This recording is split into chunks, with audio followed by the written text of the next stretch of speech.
बिस्मिल्लाहिर्रहमानिर्रहीम। मैं हूं मोहम्मद आसिफ चौधरी और हमारे सेल्स टैक्स एक्ट 1990 पे जो लेक्चर्स की सीरीज़ चल रही है उसमें आज हम बहुत ही इम्पोर्टेंट सेक्शन पढ़ने वाले हैं, जिसमें section 37 A B C D। इसमें क्योंकि सेक्शन 37 जो है वो और सेक्शन 37A वो अरेस्ट और प्रोसिक्यूशन के रिलेटेड है कि इसमें जो टैक्स फ्रॉड लोग कर रहे हैं उसको किस तरह से गिरफ़्तार करना है और उस गिरफ़्तारी का प्रोसेस क्या होने चाहिए, उससे पहले आपने क्या काम करना है, और जब उसको गिरफ़्तार कर लिया है तो फिर फ़ौरन कैसे विदिन 24 आवर आपने उसे किसी मजिस्ट्रेट या स्पेशल जज कस्टम के सामने पेश करना है, और फिर वो उधर में भी बेल के लिए अप्लाई करेगा और आपने रिमांड लेना है, तो वो किस तरह से रिमांड लेना है और फिर कैसे उससे इंक्वायरी करनी है। तो इसमें वो अथॉरिटी आ जाती है इंक्वायरी करने की, जैसे एक एसएचओ के पास होती है। तो जैसे एसएचओ अपनी इंक्वायरी कोर्ट में देता है, इसी तरह ये स्पेशल जज कस्टम्स को देते हैं इनलैंड रेवेन्यू ऑफिसर, और कैसे ये समन कर सकते हैं। तो ये सारी चीज़ें जो हैं आज के लेक्चर में हम पढ़ेंगे। तो इस हवाले से आज का लेक्चर बहुत इंपॉर्टेंट है, तो हमारे साथ रहिएगा और सुनिएगा, ताकि जो ऑफिसर्स हैं उनको इस चीज़ में हेल्पफुल हो कि किस तरह से एफआईआर करके बंदे को अरेस्ट करना है और कैसे वो अरेस्ट करने के बाद उसको पेश करना है कोर्ट में, और कोर्ट में पेश करने के बाद में क्या काम है। और इसी तरह जो कंसल्टेंट्स हैं उनको भी पता होना चाहिए कि क्या है इसके टैक्सेशन के हवाले से क्या लाज हैं अरेस्ट करने के, और अरेस्ट के बाद के प्रोसिक्यूशन वो क्या हैं। तो इसमें सबसे पहले तो हम सेक्शन 37 पढ़ते हैं। सेक्शन 37 है power to summon a person to give evidence and produce document under this act, के जो ऑफिसर ऑफ इनलैंड रेवेन्यू होता है उसके पास पावर होती है, वो किसी भी बंदे को, अगर वो कोई इंक्वायरी कर रहा है और उस इंक्वायरी में ज़रूरत पड़ गई है किसी एविडेंस की या कोई गवाही देने की, तो इनलैंड रेवेन्यू ऑफिसर के पास ये अथॉरिटी है कि अंडर सेक्शन 37 वो उसको समन कर सकता है कि वो समन में क्या कह सकता है कि वो इंक्वायरी के लिए जो गवाही चाहिए या कोई डॉक्यूमेंट चाहिए वो मंगवा सकता है। और फिर उसके बाद समन में सब सेक्शन 2 कहता है कि सब सेक्शन 1 में जो समन किया गया है उसमें जो कोई भी पर्सन है उसे या उसके ऑथोराइज रिप्रेजेंटेटिव को अपीयर होना ज़रूरी है, जिस तरह से ऑफिसर ने कहा होगा। जैसे ऑफिसर की डायरेक्शन होगी कि खुद आए या उसका रिप्रेजेंटेटिव आए, तो वो उसके लिए ज़रूरी है कि वो उधर आएगा। और इसमें एक प्रोवाइज़ो है, प्रोवाइज़ो दे है कि जो पर्सन जिनको एग्जैम्पशन है पर्सनल अपीयरेंस की, कोर्ट से पर्सनल अपीयरेंस की जिनको एग्जैम्पशन है under section 132 and 133 of the code of civil procedures 1908 के तहत जिनको एग्जैम्पशन है कोर्ट में पर्सनल अपीयरेंस की,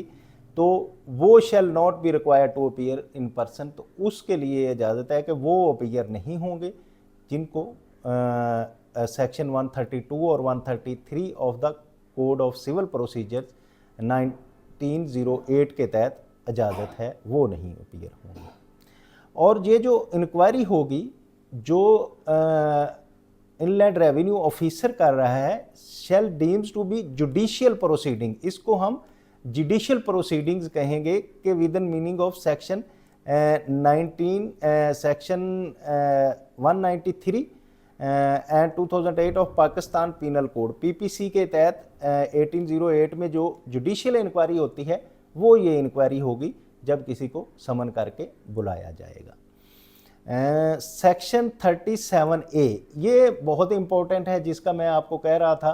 कि सबके लिए, ऑफिसर्स के लिए, स्टूडेंट्स के लिए, वकला के लिए और कंसल्टेंट्स के लिए, सबके लिए इम्पोर्टेंट है कि power to arrest and prosecute. जो इनलैंड रेवेन्यू ऑफिसर है not below the rank of assistant commissioner, assistant commissioner या उसके इक्वल रैंक का जिसको बोर्ड ने ऑथोराइज किया हो, उसके पास पावर है कि जब वो कोई इंक्वायरी कर रहा है, उस इंक्वायरी में पता चलता है कि ये कोई बंदा फ्रॉड कर रहा है और फ्रॉडुलेंट एक्टिविटीज़ में इन्वॉल्व है, तो उनकी बेस पे जो इनलैंड रेवेन्यू ऑफिसर है वो उसको गिरफ्तार कर सकता है, अरेस्ट कर सकता है। ये इसके पास पावर है अरेस्ट करने की, कि काज टू अरेस्ट मिले तो फिर उस पर कर सकता है। सब सेक्शन 2 है, जो भी अरेस्ट इस सेक्शन के तहत किए जाएंगे, जो अरेस्ट किए जाएंगे वो accordance and relevant with the provision of CCP 1898 code of criminal proceedings के तहत, कोड ऑफ क्रिमिनल एक्टिविटीज़ ये होंगी और 1898 के तहत इनको गिरफ्तार किया जाएगा। तो सब सेक्शन 4 है कि नॉटविथस्टैंडिंग एनीथिंग कंटेन इन सब सेक्शन 1 2 3 और any other provision of this act where any person has committed a tax fraud, के कोई बंदा जो टैक्स फ्रॉड कर रहा होगा, an offence warranting prosecution under this act, या कि वो ऐसा कोई ऑफेंस कर रहा है जो प्रोसिक्यूट करना, इस एक्ट ये एक्ट अलाउ करता है कि उसको प्रोसिक्यूट करे। The commissioner may either before after initiation of any proceeding for recovery shall compound the offence of such person. तो उसमें यह है कि रिकवरी के साथ साथ उस पर यह भी जुर्म लगेगा कि उसको रिकवरी का भी जुर्म होगा और साथ प्रोसिक्यूशन का भी जुर्म लगेगा, कमिश्नर उस पर लगाएगा कि वो अमाउंट पे करेगा जो अवेड की हुई है वो भी, और प्रोसिक्यूशन ये नहीं कि जब प्रोसिक्यूशन होगी तो अमाउंट उसको नहीं देनी पड़ेगी, वो जो अमाउंट है वो भी उसको देनी पड़ेगी along with default surcharge and penalties.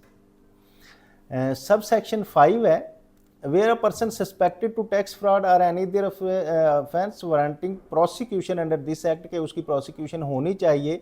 Is a company, तो वो कंपनी है। अब कंपनी कहते हैं कि लीगल एंटिटी है, उसके खिलाफ कार्रवाई नहीं हो सकती, तो वो कंपनी के खिलाफ होगी, तो फिर किसको गिरफ्तार करें। तो इसमें बड़ा अहम ये पॉइंट था, तो जिसके लिए बताया गया है in company every director officer of the company home the authorize officer,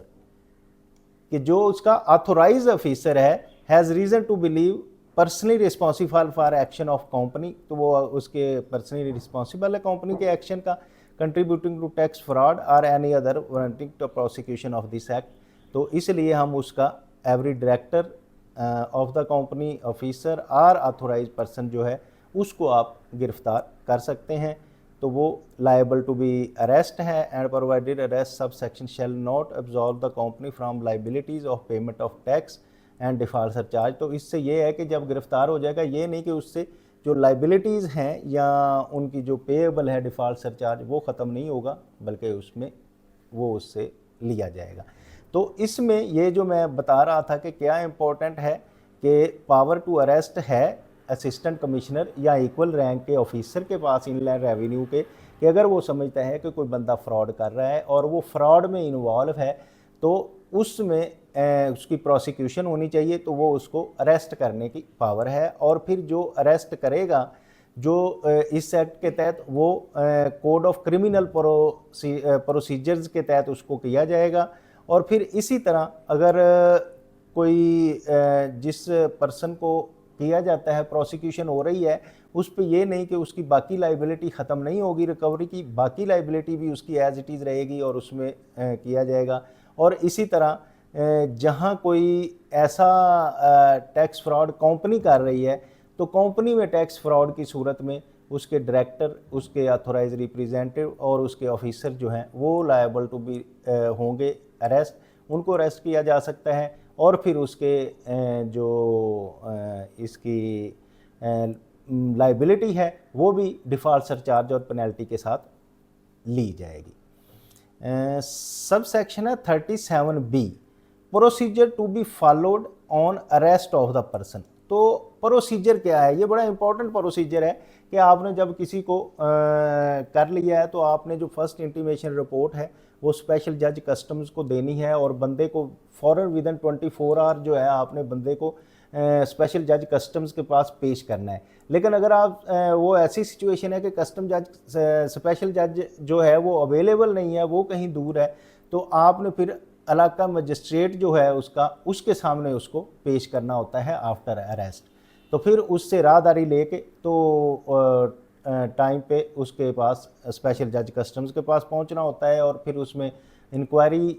with in a time आप 24 आवर में कर सकते हैं तो करें, अदरवाइज़ फिर जो है उसको जब जज के सामने पेश किया जाएगा तो उससे फिर रिमांड ली जाएगी। तो उसकी रिमांड जो है वो 14 डेज़ से ज़्यादा नहीं होगी, मैक्सिमम 14 डेज़ का रिमांड मिलेगा। तो अगर जज समझता है जो आपने डॉक्यूमेंट दिए हैं कि नहीं ये कसूरवार नहीं है, इसका इतनी ज़रूरत नहीं है कि इस पर प्रोसिक्यूशन की जाए, तो वो उसकी बेल भी कर सकता है। और जो बेल है वो जब होगी तो हाई कोर्ट में जाके उसको चैलेंज करेंगे। और जो स्पेशल जज के बारे में बाद में हम पढ़ेंगे, वो एटलीस्ट सेशन जज रहा हो या उससे ऊपर हो तो उसको स्पेशल जज कस्टम हम कहते हैं। तो इसकी तफसील मैं बताता हूँ। When an officer in revenue authorize on behalf arrest the person under section, जब अरेस्ट कर लेता है, shall immediately intimate the fact of arrest person to special जज। जैसे मैंने कहा कि वो फ़ौरन जो है ना स्पेशल जज को इंटीमेट करेगा और जो उसको उसके बारे में बताएगा और विद इन 24 आवर जो है उसको उसके सामने पेश भी करना होगा। May direct such officer to produce that person at consider such time and place and on such date and special जज consider expedient of such officer shall act accordingly. तो वो जब उसको इंटीमेट करेगा तो वो उसको इन्फॉर्म करेगा कि उसको इस जगह पेश किया जाए, इस टाइम पे पेश किया जाए, वो सारी चीज़ें बताई जाएंगी। सबसेक्शन 2 है notwithstanding anything contained in subsection 1, any person arrested under this act shall produce before the special judge or if there is no special judge। हाँ, जो बात मैंने बताई कि अगर उधर स्पेशल जज नहीं है रीजनेबल डिस्टेंस पे, तो फिर आप क्या करेंगे, द नियरेस्ट जुडिशियल मजिस्ट्रेट के पास आप ले जाएंगे with in 24 hour of such arrest and excluding the necessary, जो टाइम लगता है उस पर जर्नी पे, उसको एक्सक्लूड करने के बाद विद इन 24 आवर जो है आपने को उसको पेश करना है from the place of arrest to the court of special जज और in case of special magistrate, कि अगर स्पेशल जज अवेलेबल नहीं है तो फिर मजिस्ट्रेट के पास उसको पेश किया जाएगा। तो अब जब आपने उसको पेश कर दिया, when a person is produced under sub section 2 before the special जज के पास आपने कर दिया, he may on the request of such person after perusing a record if any after giving a prosecution and opportunity of being heard, तो उसको ज़ाहिर है वो अपॉर्चुनिटी बीइंग हर्ड देगा and admit him to bail or his executing bonds with or without surety or refuse are admit the bell, कि उसको वो bell दे भी सकता है और बेल को रिजेक्ट भी कर सकता है। To direct the detention at the place deem to be fit.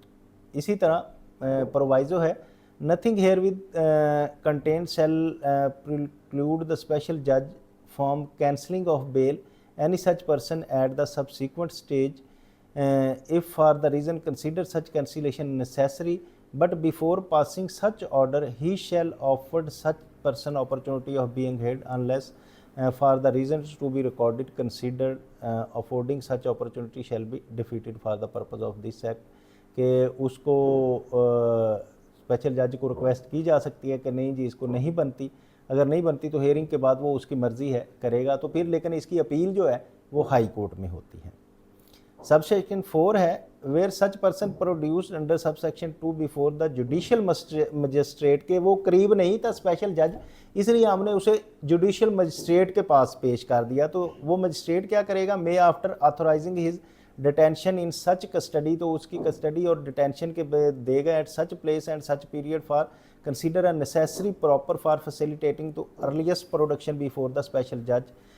District production before the special जज, date and time fix by him to direct the person. तो वो जो स्पेशल जज कस्टम के पास उसको फैसिलिटेट करेंगे और उसको राहदारी देंगे कि ये विदन सो टाइम जो है जो फिक्स होगा उसमें स्पेशल जज के पास पेश कर दिया जाए। Know with standing in subsection 3-4 shall procure the special judge of the judicial magistrate for redeeming of such person to custody and officer inland revenue holding an inquiry against that person, such officer make request in writing that effect of the special judge for judicial after proceeding। जो मैंने कहा कि जब वो उसके सामने पेश किया जाएगा तो जो इंक्वायरी ऑफिसर है, इनलैंड रेवेन्यू ऑफिसर है, वो क्या करेगा, वो रिक्वेस्ट करेगा फॉर रिमांड, कि इसकी रिमांड दिया जाए। तो वो जो स्पेशल जज कस्टम्स है वो उसके सुनने के बाद, पॉइंट ऑफ व्यू लेने के बाद उसको इंक्वायरी कंप्लीट करने के लिए रिमांड दे सकता है। लेकिन एक प्रोवाइजो है कि ये ऐसे केस का जो रिमांड है वो 14 डेज से एक्सीड नहीं करेगा, मैक्सिमम 14 डेज होंगे। तो ऑफिसर जो है उसे 14 डेज के अंदर अंदर अपनी इंक्वायरी कंप्लीट करनी होगी, तो अदरवाइज मज़ीद रिमांड नहीं मिलेगा। इसी तरह when the person arrested under the act the officer inland revenue record fact arrest जो करता है ऑफिसर इनलैंड रेवेन्यू इसको, तो वो एक रजिस्टर्ड मेंटेन करेगा स्पेसिफाइड अंडर सब सेक्शन 10 के होगा। Shall immediately proceed the inquiry into the against such person if complete inquiry within 24 hours his arrest excluding the time necessary for the journey or after said, and after producing the person to the special judge nearest judicial magistrate may request for the further destination in the custody। तो एक जो registered maintain किया होगा उस registered में वो उसकी arrest की कार्रवाई लिखी जाएगी और फिर उसको विदिन 24 आवर जो है उसके पेश कर दिया जाएगा स्पेशल जज के या मजिस्ट्रेट के। अगर मजिस्ट्रेट के किया जाएगा तो अगली डेस्टिनेशन बताई जाएगी। तो अब जब इंक्वायरी कर रहा है officer under sub section 1, an officer inland revenue shall exercise the same power as exercise by the officer in charge in police station. जो पुलिस स्टेशन का ऑफिसर इंचार्ज है, एसएचओ जो पावर होती हैं कोड ऑफ क्रिमिनल प्रोसीजर्स के तहत, वही power जो है इंक्वायरी के दौरान इनलैंड रेवेन्यू ऑफिसर्स के पास होंगी। By such officer shall exercise such power subject to following provisions of this section while holding the inquiry under this act. कि ये जो इस एक्ट के तहत इंक्वायरी करने के लिए उसके पास SHO code of civil procedures की जो कोड ऑफ क्रिमिनल प्रोसीजर्स 1898 की जो पावर्स होंगी वो ऑफिसर के पास होंगी ताकि इंक्वायरी कंप्लीट कर सकें। अब सब सेक्शन 8 है, if an officer after holding an inquiry as officer is the opinion that no sufficient evidence or reasonable grounds to the suspension against such person के इंक्वायरी की उसने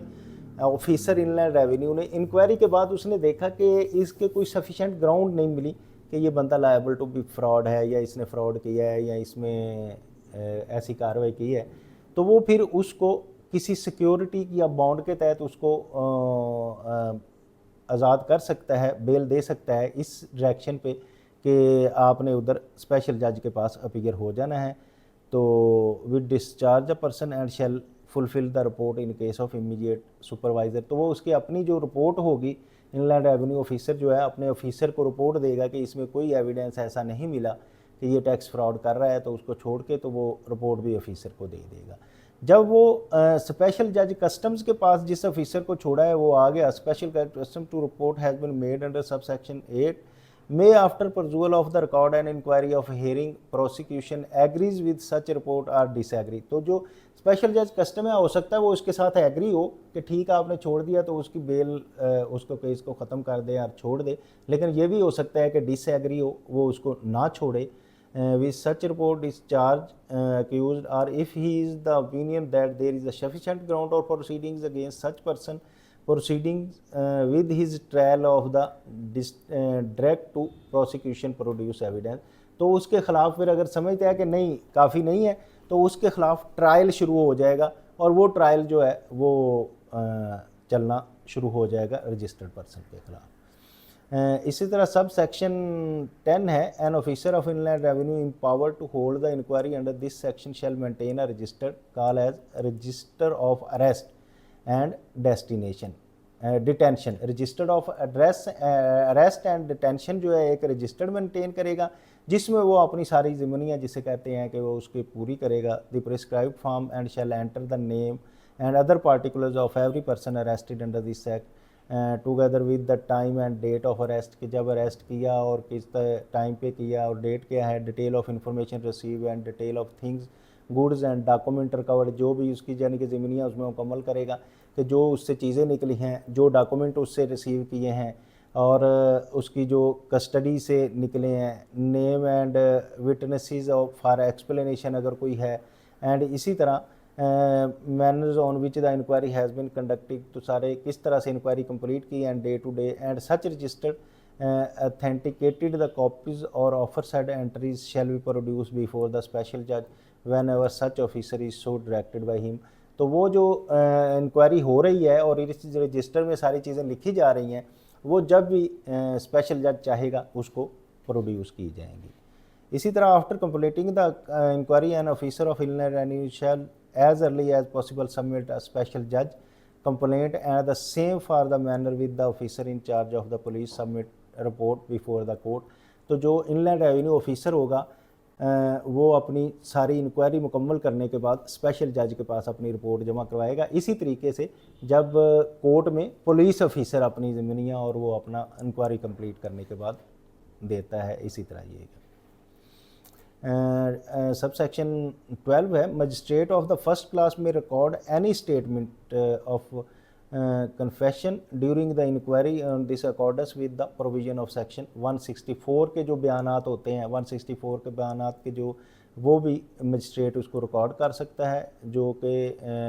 कोड ऑफ सिविल प्रोसीजर 1819 के तहत होते हैं। और इसी तरह सब सेक्शन 13 है, without prejudice to the foregoing provision of this section board with the approval of federal minister in charge may by notification in the official gazette authorized any other officer working under the board exercise the power perform and function। तो कोई और दूसरा officer जो perform कर रहा है board में अपने फंक्शन कर रहा है, तो उस ऑफिसर को भी वो पावर दी जा सकती हैं under this section subject to such condition and may such be deem to fit impose कि वो अपनी पावर जो है उसको एक्सरसाइज कर ले। तो ये जितना भी अरेस्ट का और उसका प्रोसीजर्स क्या है अरेस्ट का, और फिर किस तरह से आपने सारे प्रोसीजर्स करने हैं, ये सारी चीज़ें बता दी हैं। ये थोड़ी सी लंबी हो गई है, लेकिन स्पेशल जज का क्योंकि बड़ा जिक्र आया है तो मैं समझता हूँ कि स्पेशल जज के बारे में भी बता दिया जाए कि सेक्शन 37C स्पेशल जज क्या होता है। फेडरल गवर्नमेंट में बाई नोटिफिकेशन जो फेडरल गवर्नमेंट से एक या एक से ज़्यादा स्पेशल जज हैं या जितने भी नेसेसरी हों वो अपॉइंट कर सकती हैं, और हर स्पेशल जज के लिए अलहदा टेरिटरी होगी और अलहदा उसका हेडक्वार्टर होगा और उसकी एक जुरिस्डिक्शन होगी जिसमें वो एक्सरसाइज कर सकता है। तो लेकिन ये है कि जो स्पेशल जज है उसके लिए ज़रूरी है कि वो सेशन जज एटलीस्ट रह चुका हो, तो वो उसको स्पेशल जज के इख्तियारात दिए जा सकते हैं और बनाया जा सकता है। जो सारा जिक्र इसमें हुआ, तो वो स्पेशल जज जो है वो मेन कोर्ट और अथॉरिटी होगी। जब आप किसी को अरेस्ट करेंगे तो अरेस्ट करने के बाद आपकी डॉक्यूमेंटेशन इस तरह से कंप्लीट होनी चाहिए और विद इन टाइम आगे पेश कर दिया जाए ताकि उसकी बेल ना हो सके। और जो वकला हज़रात हैं वो ये समझें कि उसमें जो डॉक्यूमेंटेशन इस तरह से वो अपनी करें और इस तरह से उसकी केस तैयार करें कि वो अगर बेल उसके पास पावर है तो बेल वो कर सकते हैं। तो उम्मीद है कि ये लेक्चर तो ज़रा बड़ा क्रिटिकल था, जिसमें